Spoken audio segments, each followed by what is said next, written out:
Ce cours va aborder les dysfonctions érectiles de l'homme. Quelques remarques en guise d'introduction et afin d'illustrer les principales notions à connaître pour ce cours forcément à part dans les études médicales. On estime qu'il y a environ 100 millions de rapports sexuels par jour dans le monde et que la sexualité est présente à tous les âges de la vie, puisque 70% des couples ont une sexualité active à 70 ans, avec une fréquence moyenne des rapports de 0,3 par semaine. La satisfaction globale reste à peu près stable au cours de la vie, elle diminue légèrement mais beaucoup moins en tout cas que la fonction éjaculatoire et la rigidité des érections qui sont en chute libre à partir de 50 ans. Un homme sur 3 a des troubles de l'érection après 40 ans. Seuls 22% des hommes ayant un trouble de l'érection ont consulté, et dans 17% des cas, il s'agissait d'un médecin généraliste. Ceux-ci sont donc au premier plan dans la prise en charge de cette pathologie. Il est intéressant de noter que parmi les hommes qui ont consulté un généraliste, seuls 37% d'entre eux ont finalement reçu un traitement. C'est donc une pathologie qui reste taboue et on considère qu'il existe un défaut d'information à la fois des patients et des médecins dans la prise en charge de cette pathologie. D'autres études épidémiologiques ont montré que 40% des patients consultant pour une dysfonction érectile et asymptomatiques sur le plan cardiovasculaire ont une coronoropathie infraclinique. Enfin, pour terminer cette introduction, il faut savoir que les troubles de l'érection sont très fréquemment associés à des troubles fonctionnels du bas appareil urinaire du fait d'une physiopathologie commune. Les principaux messages clés sur lesquels on peut d'ores et déjà insister sont les suivants. La sexualité est présente à tous les âges de la vie et avec le vieillissement de la population, il est probable que la demande de prise en charge devienne de plus en plus importante. L'érection doit être considérée comme un symptôme sentinelle. En effet, il est très clairement établi qu'il existe une association entre la survenue de troubles de l'érection et un événement cardiovasculaire. Enfin, il existe une association entre l'apparition de troubles de l'érection et un adénome de prostate du fait d'un dysfonctionnement de cellules musculaires lisses, prostatiques et péniennes. Voici le plan du cours que nous allons suivre. Nous allons expliquer la définition d'une dysfonction érectile, puis, comme le cours sur l'incontinence urinaire, nous allons voir que la connaissance de l'anatomie et de la physiologie de l'érection peut constituer un fil conducteur qui va nous mener à l'examen clinique et au développement des nouvelles stratégies thérapeutiques. Nous décrirons des éléments d'épidémiologie concernant les facteurs de risque cardiovasculaire et l'association avec l'hyperplasie bénigne de la prostate ou adénome de prostate. Nous verrons les principaux éléments diagnostiques de cette pathologie qui est avant tout fonctionnelle et qui, comme l'incontinence urinaire, entraîne un retentissement qui peut être sévère sur la qualité de vie et sur la perception de soi. Nous verrons quelques exemples de dysfonctions érectiles assez spécialisées, notamment la maladie de la péronie. Nous dirons un mot sur l'andropause, puis nous évoquerons les principes généraux des traitements médicaux et chirurgicaux. Il existe plusieurs définitions de la dysfonction érectile. La définition de l'AIUS est une incapacité persistante ou répétée d'obtenir et ou de maintenir une érection suffisante pour permettre une activité sexuelle satisfaisante. Une durée minimale de 3 mois est communément admise. L'Association américaine de psychiatrie utilise la définition suivante, une incapacité persistante ou répétée à atteindre ou à maintenir jusqu'à l'accomplissement de l'acte sexuel une érection adéquate avec souffrance marquée ou difficulté interpersonnelle. Donc cette définition prend en compte la dimension de souffrance du patient. Il est important de souligner dès le départ qu'il faut bannir du langage le terme impuissance sexuelle en raison de la connotation extrêmement péjorative que ce terme véhicule. Dans la mesure où il s'agit d'une pathologie taboue, il est important de savoir utiliser les mots adéquats pour qualifier ce symptôme. La dysfonction érectile s'intègre dans le cadre des dysfonctions sexuelles masculines dont il existe bien évidemment plusieurs formes. Il peut s'agir de troubles du désir, de troubles de l'éjaculation, de troubles de l'orgasme ou de troubles de l'érection. Ces troubles peuvent être isolés ou associés les uns aux autres. Alors, le pénis, c'est par définition l'organe de la copulation et de la miction chez l'homme. Il comprend trois parties, une partie périnéale, fixe, c'est la racine de la verge, qui s'insère sur les branches ischio-pubiennes, une courte portion sous-pubienne, et la partie libre et mobile, recouverte de peau, c'est le corps du pénis. Le pénis est constitué de formations érectiles, les deux corps caverneux et le corps spongieux, entourés chacun d'une albuginée propre et du fascia profond. Le corps spongieux entoure l'urètre et est en continuité avec un renflement distal, le gland, recouvert du prépuce.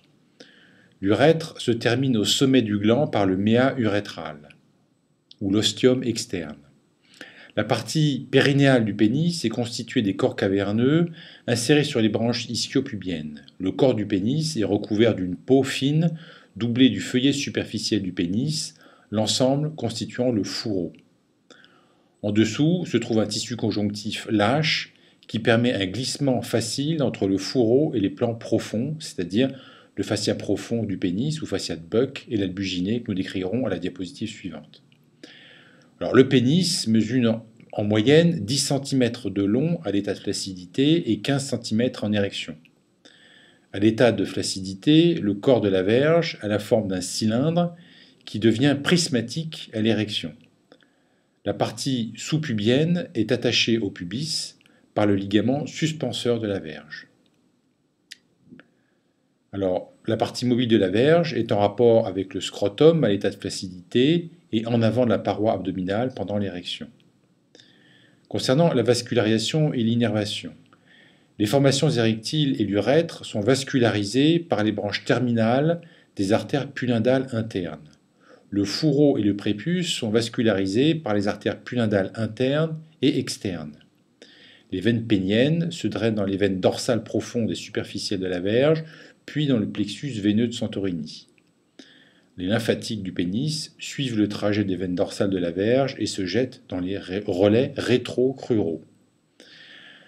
Les fibres nerveuses végétatives parasympathiques et sympathiques, issues du plexus hypogastrique inférieur ou plexus pelvien, cheminent dans les nerfs caverneux et sont responsables respectivement de la tumescence et de la détumescence pénienne. Le nerf dorsal de la verge, qui est une branche terminale du nerf pudendal interne, véhicule les nerfs de la sensibilité pénienne. Le pénis est entouré de plusieurs membranes qui vont chacune avoir un rôle fonctionnel dans l'érection.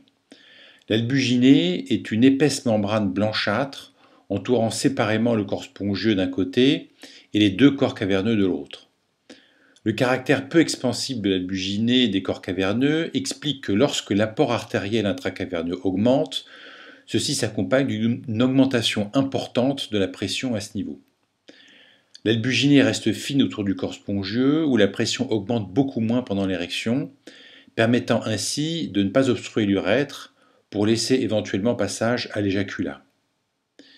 Les formations érectiles sont aussi entourées de deux fascias, le dartos qui est le fascia superficiel, c'est un tissu aréolaire dépourvu de tissu adipeux qui s'étend du prépuce jusqu'au fascia périnéal superficiel de col. Il est facilement clivable de la peau et il contient les artères et les veines superficielles du pénis, notamment les vaisseaux qui vont se drainer vers les veines saphènes ou la veine pudendale externe. Le fascia de Buck, ou fascia profond, est un fascia solide, épais, très adhérent de l'albuginée, mais que l'on peut néanmoins séparer chirurgicalement. C'est un fascia important parce qu'il englobe les veines, les artères et les nerfs dorsaux de la verge, en particulier les branches du nerf dorsal qui vont donner la sensibilité du pénis et la sensibilité du gland. Il s'étend de la face profonde du gland jusqu'au périnée. Il entoure la racine des corps caverneux et le bulbe du corps spongieux.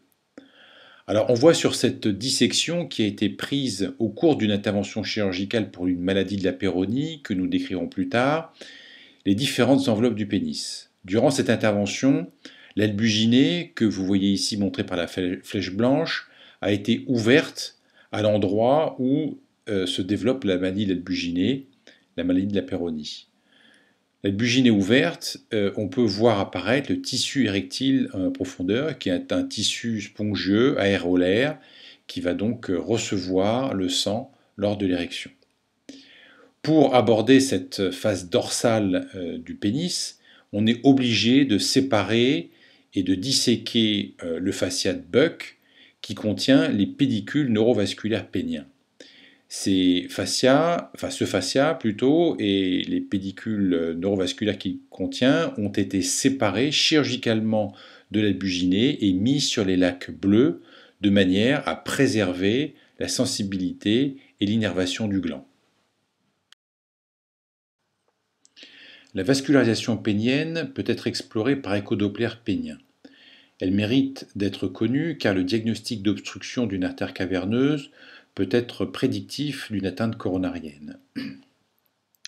Il existe de nombreuses variations, mais les artères du pénis proviennent généralement, dans plus de 90% des cas, des artères punadales internes. Celles-ci naissent du tronc antérieur de l'artère iliaque interne, passent dans la région fessière brièvement par la grande échancrure sciatique, reviennent dans la cavité pelvienne par la petite échancrure sciatique, avant de gagner le canal d'Alcock sous le muscle élévateur de l'anus et de s'engager sous la symphyse pubienne. L'artère punadale interne se termine par une artère pénienne commune au niveau du bord inférieur du pubis et va se diviser à proximité du bulbe en ses trois branches terminales.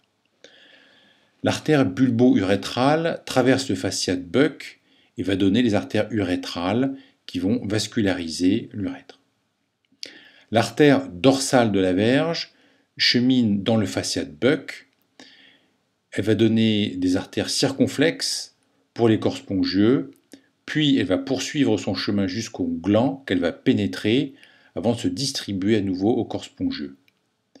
Les artères caverneuses sont parfois considérées comme les artères terminales de l'artère punadale. Cette artère caverneuse va donc pénétrer dans les corps caverneux à leur face postérieure.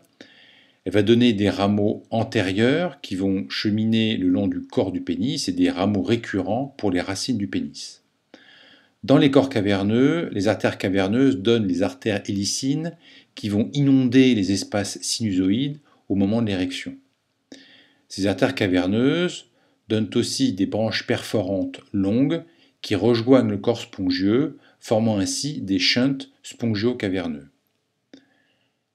Parfois, il existe plusieurs artères caverneuses pour chaque corps caverneux.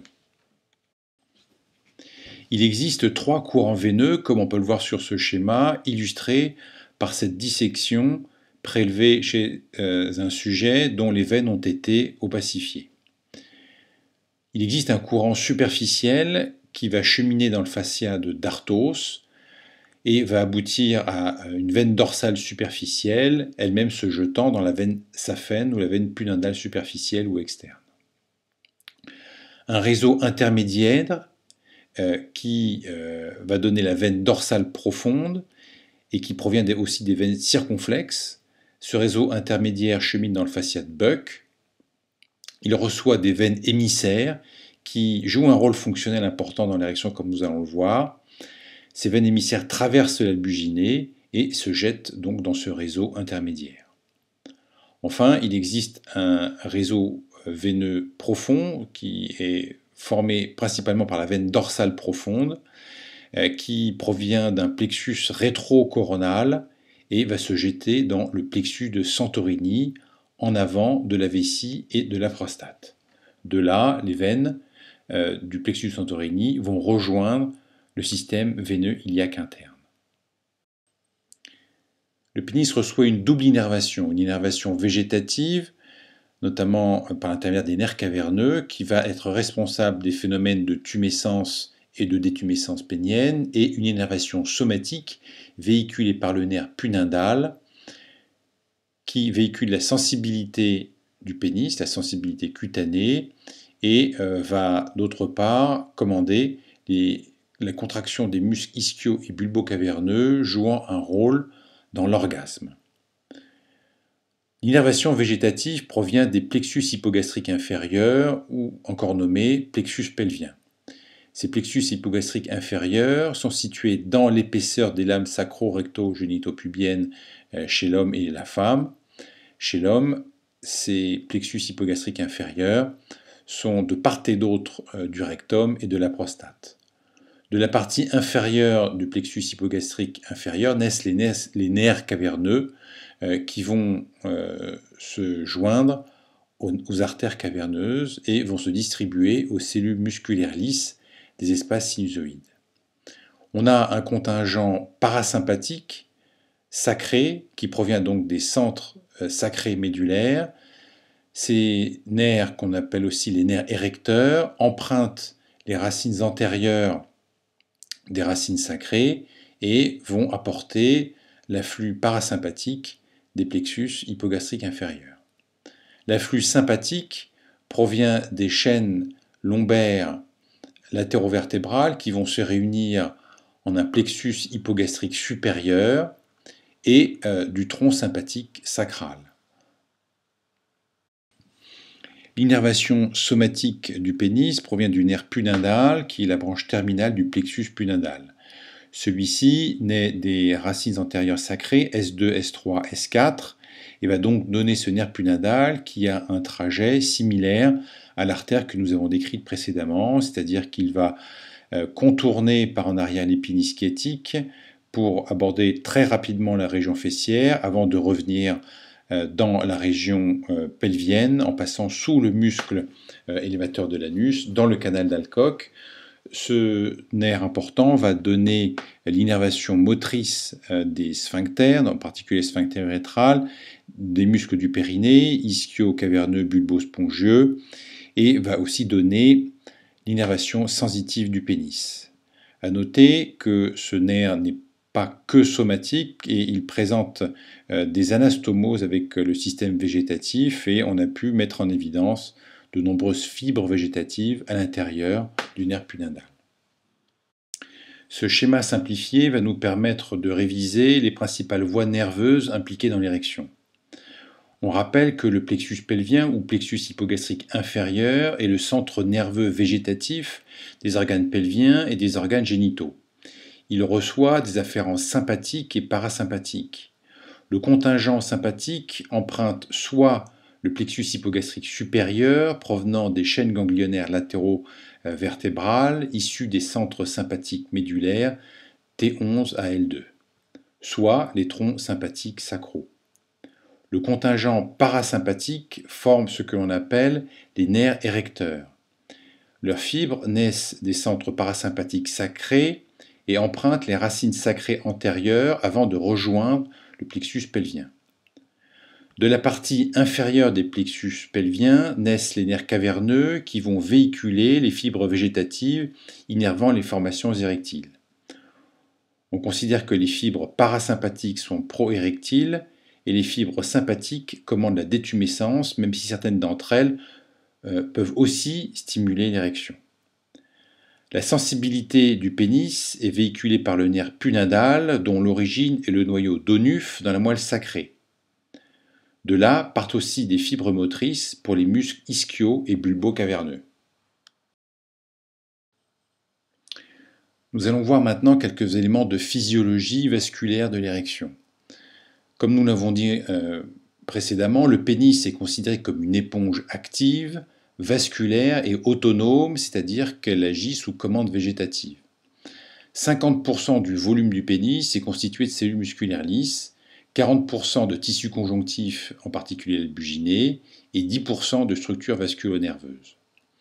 Alors, le tissu érectile est organisé sous forme d'une éponge constituée d'espaces sinusoïdes, comme on peut le voir sur cette photographie histologique montrant ces cavités vasculaires bordées de tissu conjonctif et de cellules musculaires lisses directement alimentées par les artères hélicines, qui sont les branches naissant des artères caverneuses. Le facteur déclenchant est une myorelaxation. Cette myorelaxation va aboutir à un déversement de sang dans ces espaces sinusoïdes, aboutissant à la tumescence. L'érection est une coordination complexe de mécanismes à la fois vasculaires, neurologiques, hormonaux, psychologiques, qui vont aboutir successivement à une augmentation du flux artériel, avec relaxation du tonus des cellules musculaires lisses, un remplissage des espaces sinusoïdes et une occlusion du retour veineux, notamment des veines émissaires qui passent à travers l'albuginée pour rejoindre les veines dorsales. L'état d'érection passe par plusieurs stades physiologiques. On part d'un état de flaccidité où les cellules musculaires lisses entourant les espaces sinusoïdes et constituant la paroi des vaisseaux sont contractées. À ce stade, le tonus alpha-adrénergique sympathique, inhibiteur de l'érection, est prédominant. Les résistances caverneuses et artérielles sont élevées et le débit artériel intracaverneux est faible, 10 ml par minute, avec un retour sanguin via les veines émissaires qui traversent l'albuginée. La tumescence est caractérisée par une annulation du tonus alpha-adrénergique et la sécrétion de médiateurs proérectiles, le monoxyde d'azote et le vaso-intestinal peptide par les cellules endothéliales et les nerfs végétatifs. Ceci aboutit à une myorelaxation des cellules musculaires lisses caverneuses, entraînant à leur tour un effondrement des résistances vasculaires et une inondation sanguine des espaces sinusoïdes des corps caverneux.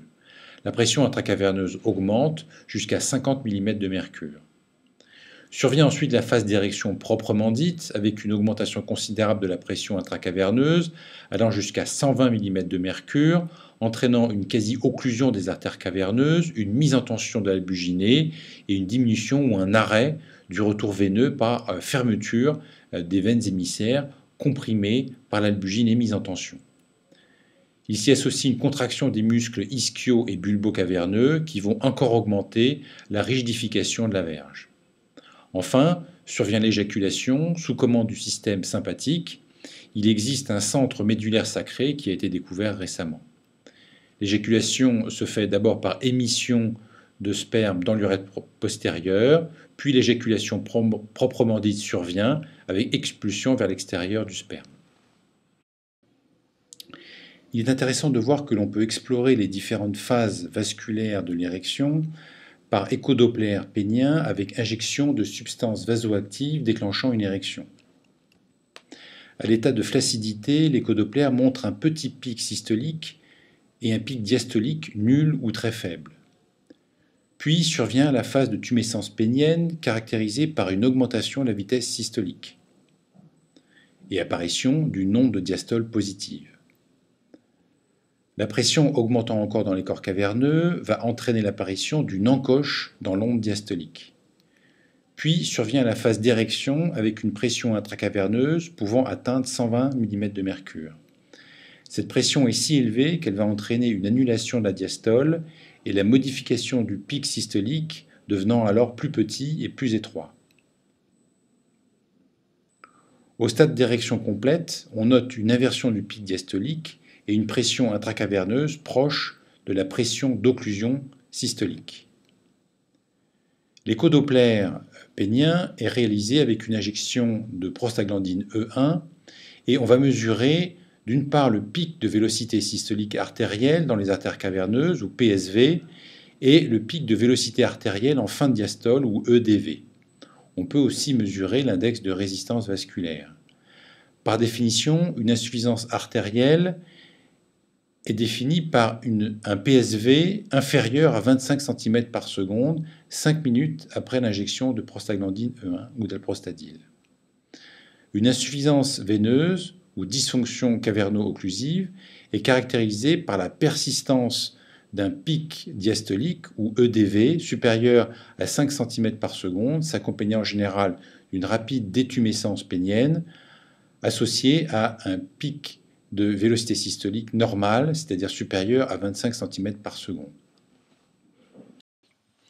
Alors nous allons maintenant voir quelques éléments d'épidémiologie qui vont mettre en évidence le rôle des facteurs de risque cardiovasculaire dans le développement d'une dysfonction érectile. Il a été montré, en France notamment, que la dysfonction érectile touche 6 hypertendus sur 10, 7 diabétiques sur 10, et si vous êtes à la fois diabétique et hypertendu, eh bien, vous avez 80% de chance ou de risque d'avoir une dysfonction érectile. Comme on peut le voir sur ce tableau, il existe une augmentation considérable du risque de dysfonction érectile en cas de pathologie cardiovasculaire. Enfin, il est maintenant clairement établi que la dysfonction érectile est un révélateur de maladies cardiovasculaires. Par exemple, il a été montré que chez des patients asymptomatiques consultant pour une dysfonction érectile, il existe une coronaropathie infraclinique dans 40% des cas. Un autre exemple, dans cette étude qui a montré que chez des patients ayant une coronarographie pour insuffisance coronarienne, eh bien, dans 58% des cas, les symptômes d'insuffisance coronarienne avaient été précédés par une dysfonction érectile. Enfin, il a été noté que chez 300 patients hospitalisés pour infarctus du myocarde, la dysfonction érectile était présente depuis au moins 3 ans chez 67% des patients. Et il est considéré qu'un ECG d'effort aurait pu permettre un diagnostic précoce et prévenir une partie des infarctus ultérieurs. On voit donc que la dysfonction érectile est maintenant considérée comme un symptôme sentinelle, éventuellement annonciateur d'un événement cardiovasculaire grave. Alors, c'est en fait assez simple à comprendre.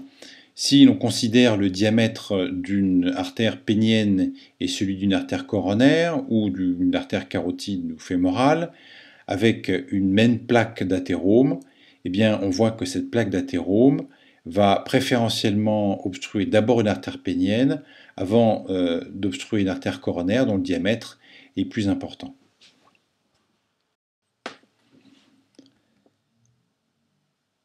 La dysfonction érectile et les maladies cardiovasculaires ont donc une physiopathologie commune qui a un point commun, la dysfonction endothéliale.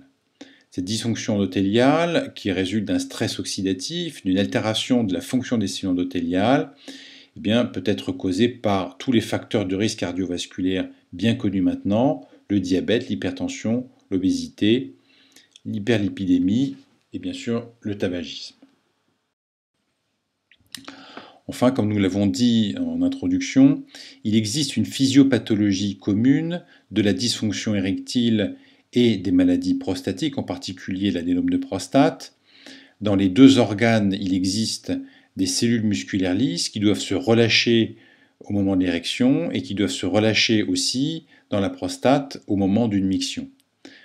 Tout défaut de relaxation des cellules musculaires lisses dans l'organisme peut aboutir à des symptômes fonctionnels du bas appareil urinaire et une dysfonction érectile. On connaît un peu mieux maintenant les éléments qui peuvent favoriser un défaut de relaxation des cellules musculaires lisses. Il s'agit en fait tout simplement des mêmes facteurs de risque cardiovasculaire que nous venons de décrire. Concernant le diagnostic d'une dysfonction érectile, nous allons voir que tous les éléments anatomiques, physiologiques et épidémiologiques qui viennent d'être cités doivent être recherchés. Alors, il faut bien sûr savoir dépister une dysfonction érectile. La dysfonction érectile reste une pathologie extrêmement taboue et on peut maintenant la rechercher connaissant l'implication des facteurs de risque cardiovasculaire. Les patients ont parfois du mal à aborder le sujet, il faut donc savoir en parler avec eux avec des mots simples. On peut poser la question « Vous avez des problèmes d'érection pendant les rapports ?» Il existe des outils, des questionnaires qui permettent d'évaluer l'importance de la dysfonction érectile et sa sévérité. Le questionnaire principal est le questionnaire IIEF qui est traduit dans toutes les langues et qui permet d'avoir un score assez fiable évaluant la fonction érectile, mais aussi les autres domaines de la vie sexuelle comme la satisfaction ou l'éjaculation. L'interrogatoire devra rechercher un trouble du désir ou une baisse de la libido. La libido n'est pas forcément un terme connu par le grand public et on peut parler de baisse d'appétit sexuel. Lorsque celle-ci est présente, elle doit faire rechercher un trouble hormonal en sachant qu'une baisse de la testostérone, correspondant par exemple à une andropause, peut être à l'origine d'une baisse de la libido. On va évaluer les troubles d'éjaculation, les douleurs éventuelles, une anomalie morphologique de courbure. Il faudra palper la verge à la recherche d'un nodule de la péronie. Si c'est le cas, eh bien, vous aurez affaire à une dysfonction érectile complexe qui devra faire appel à un spécialiste. Certains critères diagnostiques devront être évalués lors de la consultation. Il faudra caractériser la dysfonction érectile. Il s'agit-il d'une dysfonction primaire, secondaire, inaugurale, permanente? Quel est le délai d'apparition entre le trouble et la consultation? Y a-t-il encore des érections nocturnes ou matinales? Il faudra établir l'histoire sexuelle, évaluer le retentissement de la dysfonction érectile, le rôle du partenaire, l'ancienneté du trouble, le contexte affectif et familial. Alors, on peut confirmer la dysfonction érectile avec l'auto-questionnaire IIEF. Il s'agit d'un questionnaire simple et rapide à faire remplir par le patient. Ce questionnaire est une échelle particulièrement recommandée pour l'évaluation de l'intensité de la dysfonction érectile. Elle est composée de 5 items qui caractérisent l'aptitude à obtenir et à maintenir une érection. Ces items ont un haut niveau de fiabilité et ont été validés dans plus de 30 langues. Ils ont été sélectionnés à partir de l'IEF 15, qui est un questionnaire à 15 items sur la sexualité masculine. Alors, cette échelle permettra de reconnaître, de diagnostiquer et d'évaluer la dysfonction érectile. L'examen clinique devra s'attacher à rechercher tous les facteurs de risque cardiovasculaire et les origines possibles de la dysfonction érectile, qui peut être la manifestation d'une pathologie organique ou être d'origine psychogène. On va donc rechercher, sans rentrer dans les détails, bien sûr, une artériopathie en palpant l'époux, une neuropathie pelvienne, une anomalie de la verge en recherchant un nodule fibreux évoquant une maladie de la péronie, des signes d'hypogonadisme que nous décrirons plus tard, un trouble de la libido, et puis on en profitera pour faire un examen clinique prostatique si le dépistage est demandé, avec un toucher rectal, et on recherchera des troubles mictionnels. Il existe des questions simples qui permettent de suspecter une dépression. Au cours du dernier mois, vous êtes-vous senti abattu, déprimé, désespéré? Au cours des derniers mois, avez-vous souvent ressenti une baisse d'intérêt ou de plaisir dans votre vie de tous les jours? Alors, une parenthèse sur la maladie de la péronie, qui est une pathologie affectant l'albuginée, à l'origine de la formation de plaques palpables qui vont déclencher une courbure parfois majeure, comme on peut le voir sur cette photographie, mais aussi une insuffisance érectile. Cette pathologie a été décrite pour la première fois par François Gigot de la Péronie, chirurgien de Louis XV, en 1743. Elle affecte les hommes d'âge moyen, de la cinquantaine, avec une prévalence allant de 0,4 à 3,2%. C'est une maladie dont la physiopathologie n'est pas encore clairement établie. On sait qu'elle évolue sur une phase de 12 à 18 mois. Il y a d'abord une phase inflammatoire, entraînant des douleurs, puis une phase chronique séquelaire. Les séquelles possibles sont une courbure de verge, qui peut être considérable, et une dysfonction érectile. Le diagnostic est avant tout clinique. Il est impératif d'obtenir des photographies de la verge en érection sous plusieurs angles afin de mesurer le degré d'angulation. Aucun examen radiologique ni biologique ne sont nécessaires. Plusieurs causes ont été retrouvées. Parfois, un microtraumatisme peut être à l'origine de microhémorragie albuginée avec un dépôt anormal de fibrine, la mise en jeu de cellules de l'inflammation entraînant une production de médiateurs inflammatoires modifiant la matrice élastique de l'albuginée. Ceci va aboutir à un remplacement du collagène normal par un collagène anormal avec une diminution du contenu en élastine. il existe probablement une prédisposition génétique en raison de l'association fréquente avec des collagénopathies comme la maladie de Dupuytren, la maladie de Lederhose, le diabète, l'hypertension artérielle. Enfin, il a été décrit une prédisposition chez les patients porteurs de l'HLA B27, de l'HLA DQ5. Le traitement de cette pathologie est principalement chirurgical. Il existe des options médicales, mais dont l'efficacité reste très modérée. Alors, devant toute dysfonction érectile, il est nécessaire de rechercher des signes d'andropause. Par définition, l'andropause, qui est souvent assimilée à l'équivalent féminin de la ménopause, est un syndrome biochimique associé à l'avancée en âge et caractérisé par une diminution des androgènes dans le sérum, avec ou sans diminution de la sensibilité aux androgènes.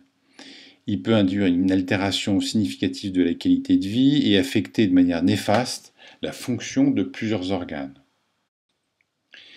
Cette photographie résume bien les symptômes qui peuvent être associés à une andropause.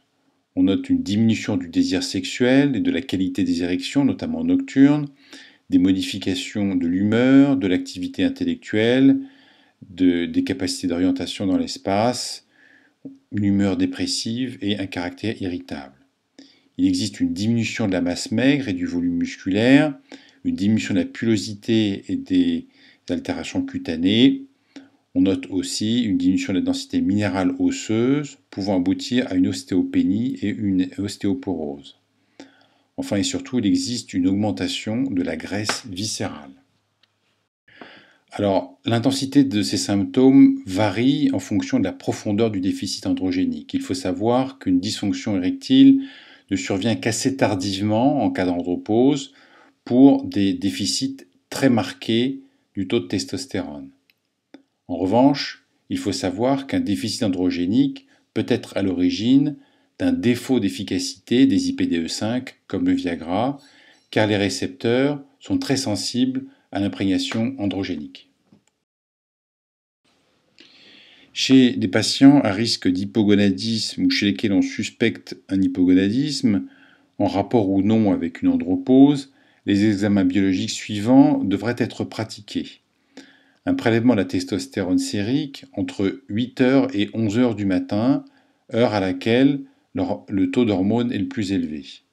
Le paramètre le plus fiable et le plus largement acceptable pour faire le diagnostic d'hypogonadisme est la mesure de la testostéronémie biodisponible. Si les taux de testostérone sont au-dessous des valeurs normales admises, il est recommandé de confirmer les résultats par un deuxième dosage associé au dosage de la FSH, de la LH et de la prolactine. Avant la mise en route d'un traitement androgénique substitutif, il est nécessaire d'avoir fait un toucher rectal et un dosage du PSA. Les traitements peuvent se faire par voie orale, intramusculaire, en particulier l'androtardil, qui doit être injecté toutes les 3 semaines à 4 semaines, est un médicament qui est pris en charge par la sécurité sociale. Il existe aussi des formes transdermiques de testostérone. La surveillance du traitement impose un bilan hépatique, lipidique, un dosage du PSA et une numération de la formule sanguine. On considère que le cancer de prostate, le cancer du sein et une hyperplasie obstructive de la prostate sont des contre-indications. Cependant, ces contre-indications doivent être modulées, en tout cas discutées avec l'urologue. Dans le cadre de l'exploration d'une dysfonction érectile, on peut demander les examens complémentaires suivants. Premièrement, le bilan biologique avec une glycémie à jeun si elle n'a pas été faite durant la précédente année. On dosera l'hémoglobine glyquée si le patient est diabétique. Un profil lipidique sera demandé s'il n'a pas été réalisé durant ces 5 dernières années, comprenant un dosage du cholestérol, de l'HDL et des triglycérides. On dosera la testostéronémie biodisponible si l'on recherche une andropause. Le dosage devra se faire entre 8h et 11h du matin. S'il est anormal, il faudra le recontrôler avec un dosage de la LH et de la FSH. Concernant le dosage du PSA pour dépistage du cancer de prostate, Il existe des versions contradictoires entre les sociétés savantes, en particulier l'Association française d'urologie et les recommandations de l'ANAS. S'il existe une baisse de la libido, il est recommandé de compléter le bilan avec un dosage des hormones thyroïdiennes, de la prolactine et de l'ALH. Parmi les autres examens complémentaires que l'on peut demander, seul l'échodoppler pénien avec injection de prostaglandine a réellement un intérêt. Il permet de rechercher une insuffisance artérielle, un dysfonctionnement vésico-occlusif, d'explorer une maladie de la péronie, même si cela n'est pas vraiment essentiel pour cette pathologie. Cet examen apporte aussi des arguments pour aller plus loin dans l'exploration cardiovasculaire, notamment si l'on retrouve une atteinte athéromateuse des artères caverneuses. En cas d'échec des IPDE5, l'échodoppler apporte éventuellement une explication pronostique si les artères sont très endommagées ou s'il existe une dysfonction véno-occlusive qui peut être un argument pour envisager la pose d'une prothèse pénienne. Enfin, les examens neurophysiologiques péniens à la recherche d'une atteinte nerveuse ne sont utilisés que dans le cadre de protocoles de recherche. Nous allons maintenant aborder les principes généraux des thérapeutiques pharmacologiques et chirurgicales. Il est impératif pour commencer de traiter les facteurs de risque, car ceci peut parfois rétablir une fonction érectile normale, notamment la normalisation du poids ou l'équilibre du diabète. En cas de persistance du trouble, on va prescrire l'un des médicaments érectogènes disponibles sur le marché et qui représente l'une des classes médicamenteuses les plus prescrites au monde. De tout temps, l'homme a cherché à pallier à son insuffisance érectile et la liste des aphrodisiaques connus remonte à la nuit des temps. Deux classes médicamenteuses ont cependant réellement fait leurs preuves par l'intermédiaire d'essais cliniques réglementés. Ces médicaments peuvent être administrés par voie orale ou locale, principalement par injection dans les corps caverneux. On peut déjà signaler qu'il n'y a pas d'accoutumance à ces produits. Leur prise chronique peut même éventuellement améliorer les érections spontanées. Cela a été parfaitement démontré pour des dysfonctions érectiles survenant après prostatectomie radicale, et l'on parle de plus en plus de rééducation sexuelle pour signifier le fait que la survenue d'érections médicalement assistées améliore l'oxygénation des corps caverneux et permet de réhabiliter la fonction érectile.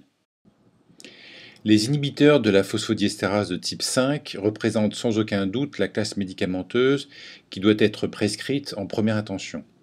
Le sildenafil ou Viagra a été historiquement mis sur le marché par l'entreprise Pfizer en 1998 et a révolutionné la prise en charge de la dysfonction érectile pour laquelle il n'y avait auparavant que les injections intracaverneuses de papavérine assez astreignantes ou des molécules exotiques dont l'efficacité réelle n'a jamais été démontrée. Une étude parue dans la revue New England Journal of Medicine de 1998 démontrait l'efficacité du Viagra contre placebo pour la première fois. Par la suite, l'industrie pharmaceutique s'est engouffrée dans la course. Je vous rappelle les chiffres cités en introduction, 100 millions de rapports sexuels par jour avec un homme sur 3 ayant des troubles de l'érection.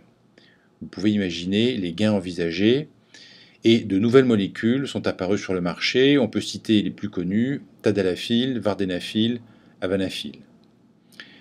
Il faut souligner l'influence considérable de l'industrie pharmaceutique, non seulement sur l'évolution des traitements de la dysfonction érectile, mais aussi dans notre connaissance de la sexualité humaine.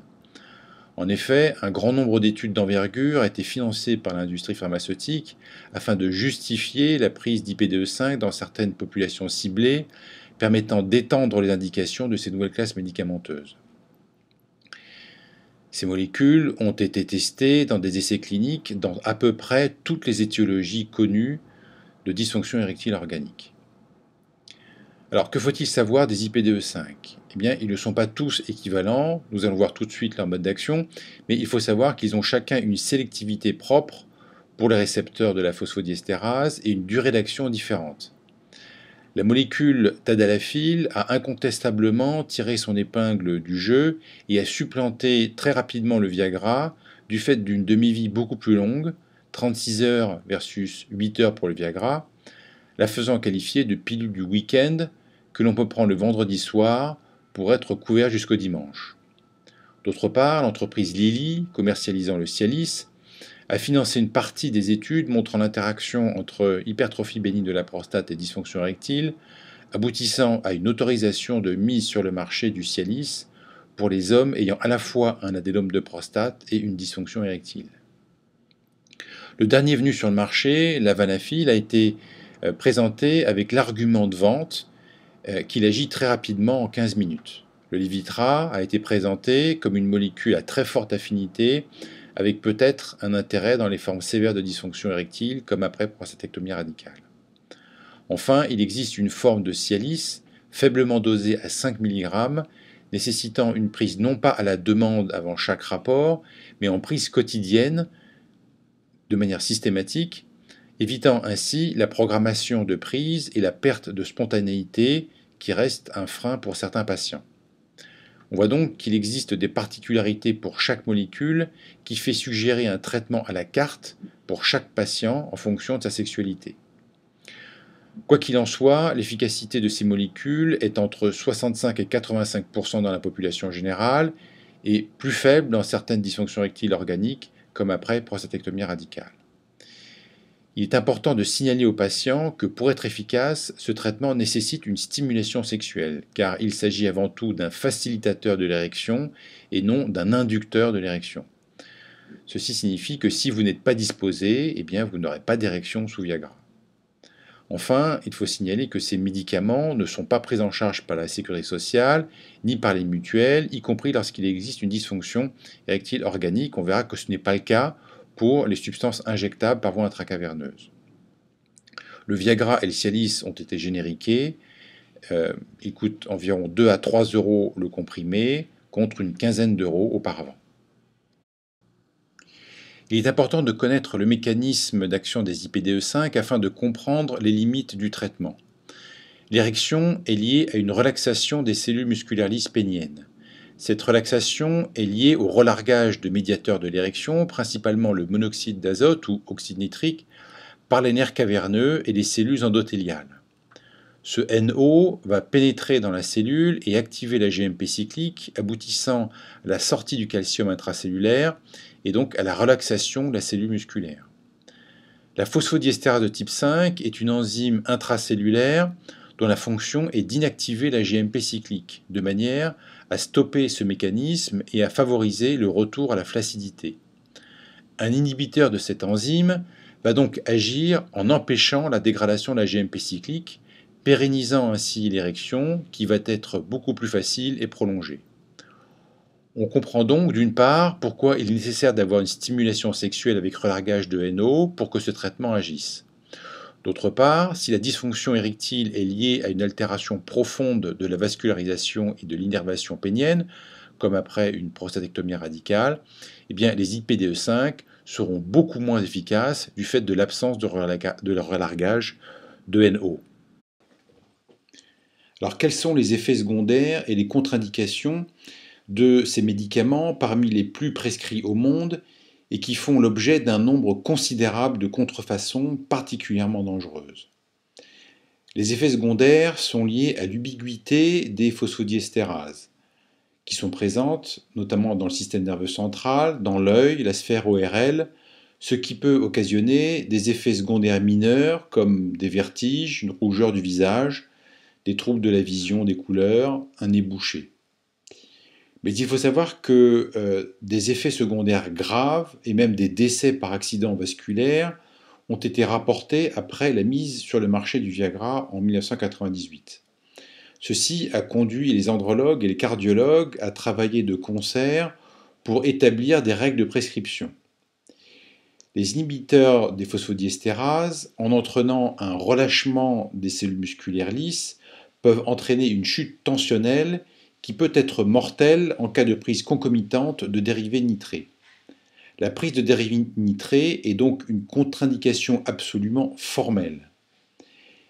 Les IPDE5 sont aussi contre-indiqués en cas de névrite optique ou d'accident vasculaire cérébral récent.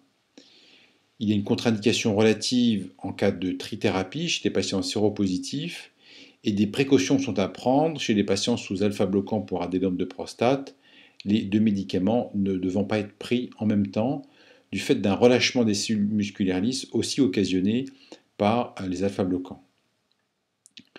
Alors, un consensus a été établi par les cardiologues et est toujours en vigueur, c'est le consensus de Princeton. Pour avoir une prescription de pilule bleue, il faut commencer par savoir si le patient est capable d'avoir une activité sexuelle avant toute chose. Ainsi, on estime que si le patient n'est pas capable de monter 2 étages ou de marcher 20 minutes, toute activité sexuelle est à risque et donc encore plus la prise d'IPDE5 qui pourrait inciter le patient à avoir une activité physique qu'il n'avait pas auparavant. Ceci doit donc être évalué. Chez un patient qui n'a pas d'antécédent coronarien, si le patient est actif, il n'est pas nécessaire d'effectuer des explorations cardiologiques. S'il existe des facteurs de risque cardiovasculaire, eh bien, il est souhaitable d'envoyer le patient en consultation de cardiologie pour une épreuve d'effort. Chez les patients coronariens, il est préférable de demander un avis au cardiologue avant de prescrire un inhibiteur des phosphodiestérases de type 5. En cas d'échec des IPDE5, il faut proposer un traitement de seconde ligne qui est représenté essentiellement par les injections intracaverneuses d'alprostadil. Il s'agit d'une prostaglandine de type E1 dont le nom commercial est Edex ou Caverject. À noter que ce traitement est remboursé en cas de dysfonction érectile organique, notamment dans le cadre d'un diabète, après prostatectomie radicale ou en cas de sclérose en plaques ou autre maladie neurologique. La papévérine était utilisée avant l'introduction de la prostadil. Actuellement, cette molécule n'est plus utilisée en France.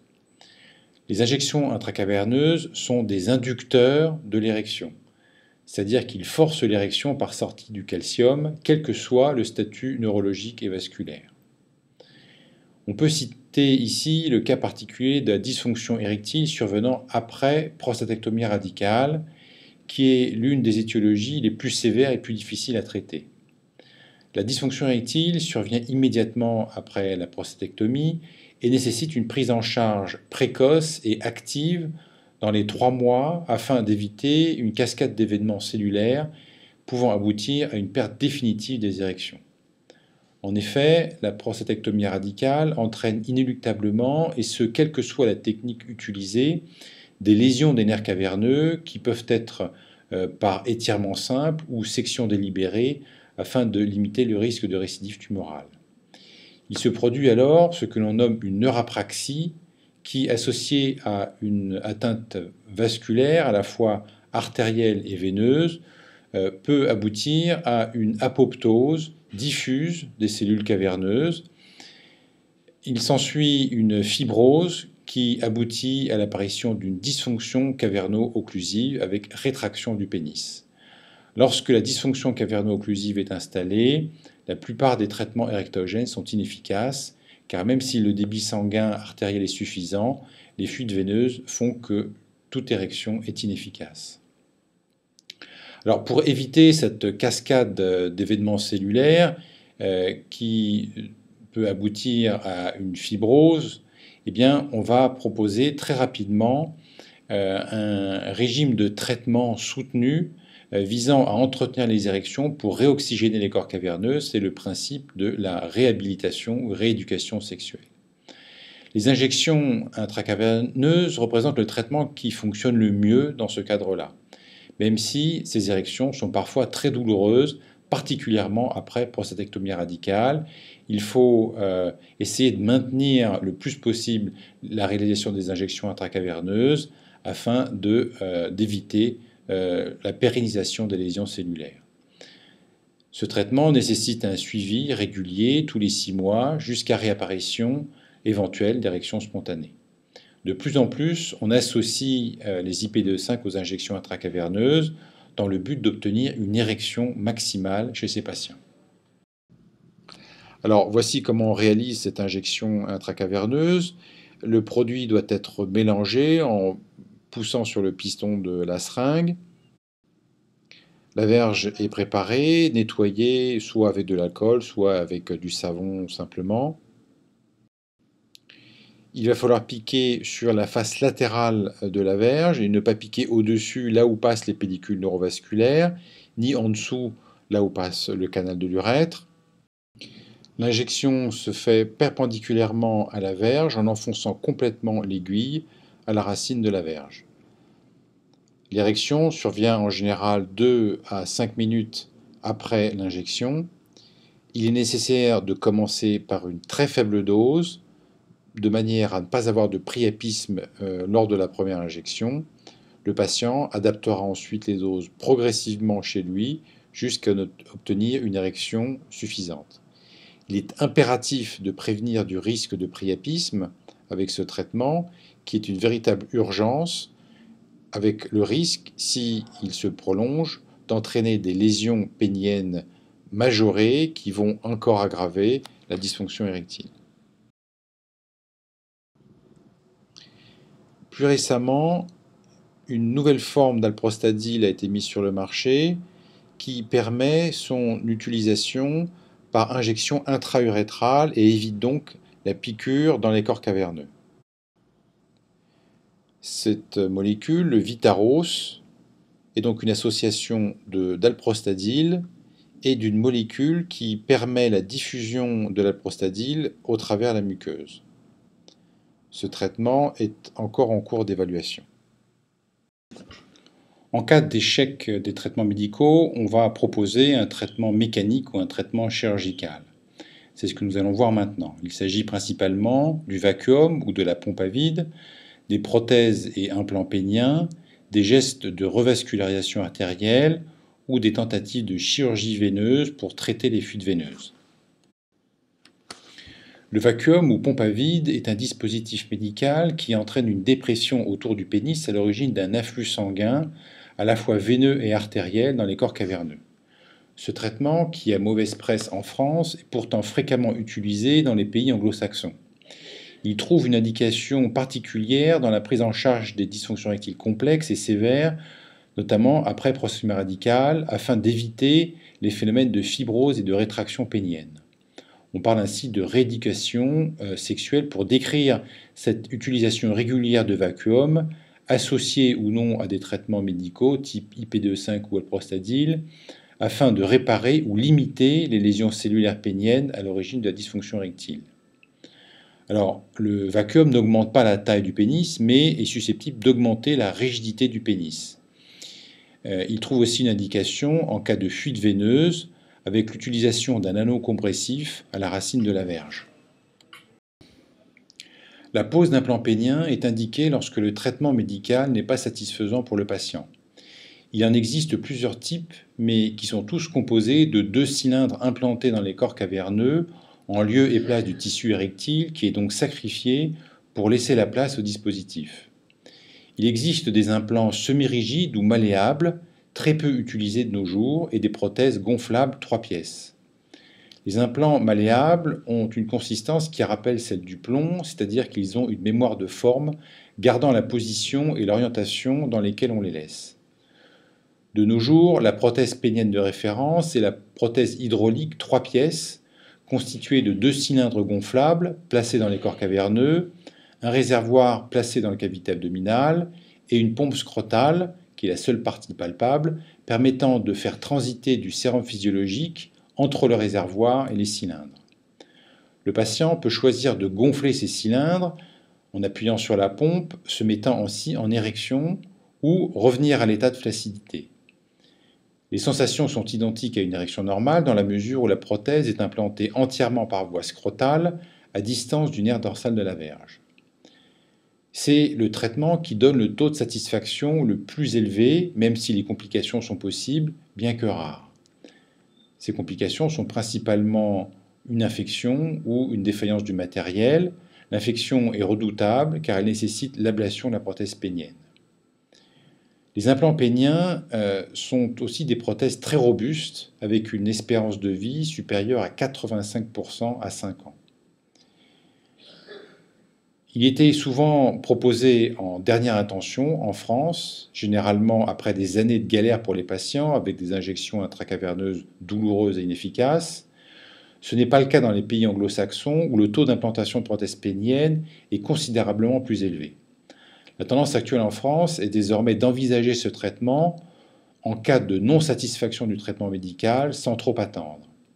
a signalé, paradoxalement, que la France est l'un des seuls pays au monde où cette intervention est prise en charge par la sécurité sociale. Pour terminer, j'évoquerai deux nouvelles stratégies thérapeutiques en cours d'évaluation qui visent à restaurer une fonction érectile normale. Les ondes de choc appliquées sur les corps caverneux peuvent probablement améliorer la fonction érectile car ces ondes engendrent des microtraumatismes qui sont susceptibles de stimuler l'angiogénèse. Ce traitement trouve donc une application dans la dysfonction érectile vasculaire et pourrait avoir une action curatrice. La thérapie cellulaire vise à réparer directement les lésions cellulaires à l'origine de la dysfonction érectile. Ces cellules autologues peuvent être prélevées dans la moelle osseuse ou le tissu adipeux du patient. On voit qu'avec ces deux traitements, qui sont encore en cours d'évaluation, que la stratégie thérapeutique a évolué ces dernières années, car on cherche désormais à rétablir une fonction érectile normale. Je vous remercie pour votre attention. Si vous souhaitez d'autres informations concernant les techniques de prothèse pénienne, l'utilisation de vacuum, la thérapie cellulaire ou le geste d'injection intracaverneuse, vous pouvez consulter des vidéos sur le site urologiefonctionnelle.com ou bien aller sur la chaîne YouTube correspondante à la rubrique cours d'urologie.